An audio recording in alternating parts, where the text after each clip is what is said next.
I wish I knew how to make Chardonnay. I've always wished I knew how to make Chardonnay. I think I have some idea of how to make Pinot Noir, but Chardonnay has always been a mystery to me. I think simply because everything about the Chardonnay process is completely see-through. And what I mean by that is the fact that you press it, you settle it overnight, you put it in a barrel, and it ferments. And it does its own thing on its own time frame. And of course there are many other ways to make Chardonnay, but that's sort of the classic model. And I think that we're not really smart enough to do other models or to like combine different kinds of models. And it always felt as if you make all of your wines in the same way, then you'll have a better chance that the comparison of them will be more meaningful and that the place will really shine.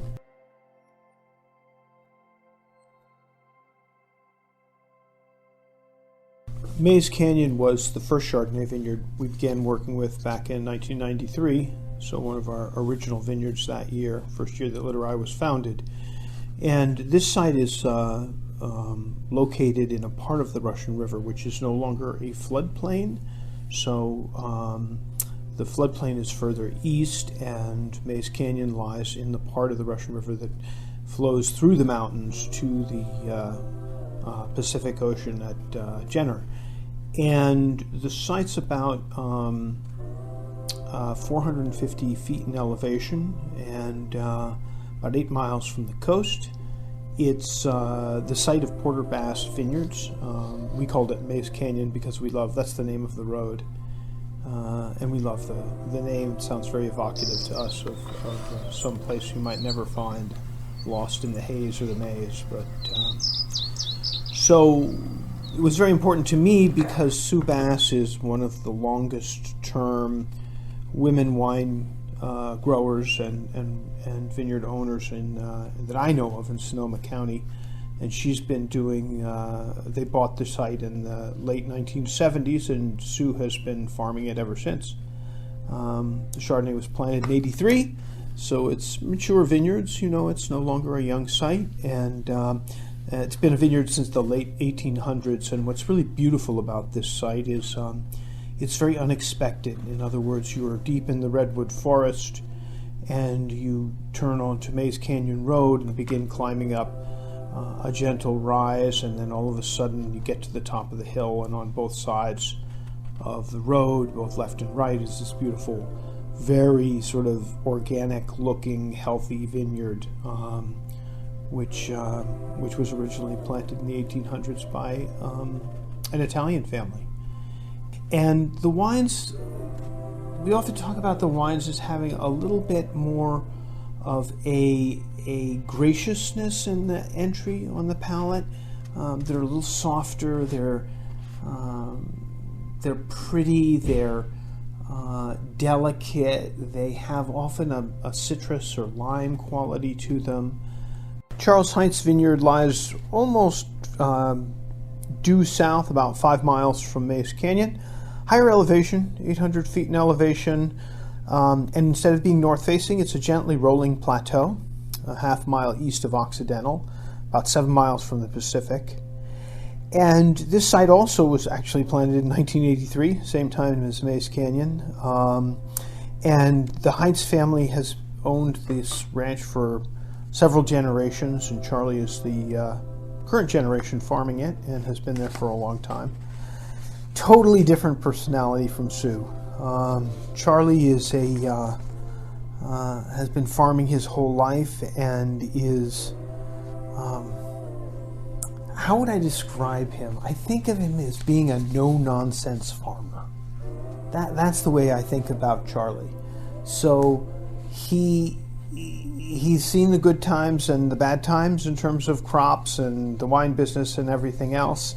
And he's very devoted to his site, and unlike Mays Canyon, it's a productive site. It produces more in terms of yield per acre.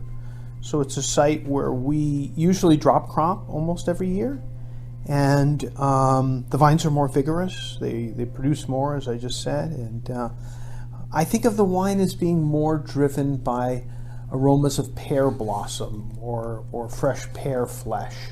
Often a little more driven by acidity than Mays Canyon also.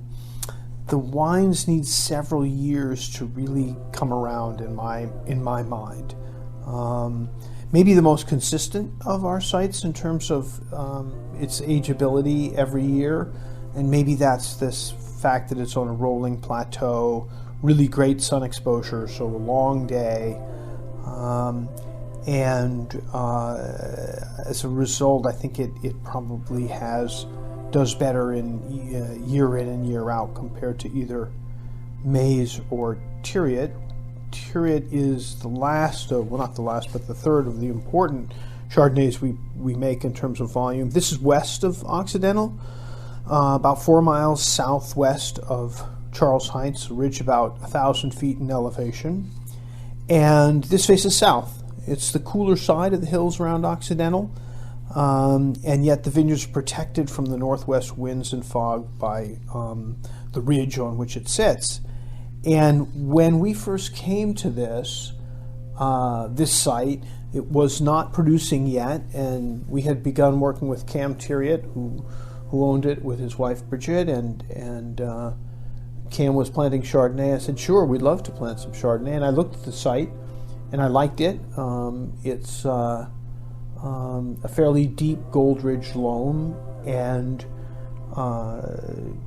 this site's pretty vigorous also, just like Charles Heinz. And so containing vigor and getting a good balance between the amount of canopy and the fruit zone, or the fruit, is difficult. It's dry farmed. It's been dry farmed, actually, so is Charlie Heinz, I should say that, and been dry farmed for many years now. And when it was originally planted, it was farmed conventionally, and when we began leasing it in 2002, we converted it over to biodynamic farming. It's the most herbal of our Chardonnays to me, the most vegetal, the least, if I can say that, kind of classic. I think often of aromas of linden or chamomile or infusion tea type of aromas, and usually is the leanest when it's released, and the most sort of like an arrow in the way it carries in the palate, and it's a site that produces modestly, but has a lot of canopy, as I said. So it can be a challenging site to work with in terms of getting that balance right. Last but not least, of course, the Tributary is the fourth Chardonnay which we produce from the same site as the Haven Vineyard. So this is younger vines. I didn't mention when I was talking about Tiriot, but Tiriot was planted in 1996, and the Tributary planted in 2000. Just a tiny half acre of this vineyard, which slopes slightly towards the east, is a little more loamy soil, a little less rock than most of the Haven is. And we've got 3 different selections planted there, all of which were chosen by us for that particular planting. And the Tributary, we find often we like to actually ferment it in sandstone, which is a vessel that looks somewhat like an amphora, but it's not clay. Clay is very porous, i.e. a lot of oxygen gets through it. Sandstone is the opposite. It's very impervious to oxygen. It's one of the vessels that's least oxidative, right behind a stainless steel tank or barrel.